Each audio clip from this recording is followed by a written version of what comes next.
शेतमालाच्या बाजार मूल्य निश्चितीसाठी हेजिंग डेस्कची स्थापना करणार। स्मार्ट प्रकल्पांतर्गत कापूस, हळद आणि मका पिकांसाठी हेजिंग डेस्क। मुख्यमंत्री देवेंद्र फडणवीस यांची घोषणा। कर्जमाफीसाठी उच्चस्तरीय समिती तयार होते। अधिवेशन काळामध्ये घोषणा करू। मात्र फार्म हाऊसवाल्यांना मर्सिडीजमधून फिरणाऱ्या शेतकऱ्यांना कर्जमाफी नाही। महसूल मंत्री चंद्रशेखर बावनकुळे यांच्याकडून स्पष्ट। आषाढी वारीसाठी विठ्ठल मंदिर आजपासून 24 तास खुलं।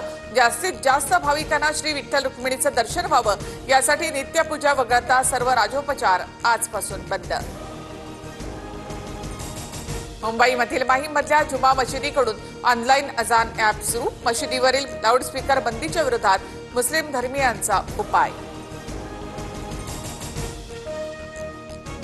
पीओपी मूर्तींसंदर्भात शासनाची नवीन मार्गदर्शक सूचना। कृत्रिम तलावातच विसर्जन बंधनकारक। सजावटीसाठी केवळ पर्यावरणपूरक रंग वापरावा।